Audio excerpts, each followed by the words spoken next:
Good morning mga ka-LV. Ayan po, today is Friday. Tumutulong tayo sa gawaing bukid sa ating asawa.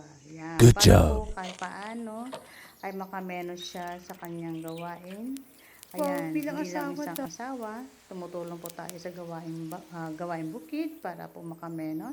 Ayan po, kinocultivate ko po ang lupa ng pipino para po magkaroon siya ng magandang pagpasok ng hangin sa kanilang mga ugat at mabilis po silang lumago at mabilis po silang tumaas. Sipag-sipag Ayan lang. po, ganyan po talaga lagi. Lagi po tayo magko-cultivate sa ating mga halaman para po lumago po sila at tumaas at magkaroon sila ng magandang Naiipit tuloy ang bilbil ko. pagbunga ng ating mga pananim. Ang ating bunga ng kanyang pepino. Ayan. Tayo muna tayo. Magbunas muna tayo ng Diba? pawid. Oh, ayan po. Ayan po yung mga na-cultivate na natin. Diba ang ganda? Ang gandang pagmasdan. Oh.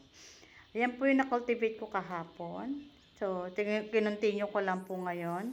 Kasi siyempre marami po sila. Kaya medyo step by step. Kasi nagluluto pa tayo ng pagkain ng ating asawa. So, ayan po.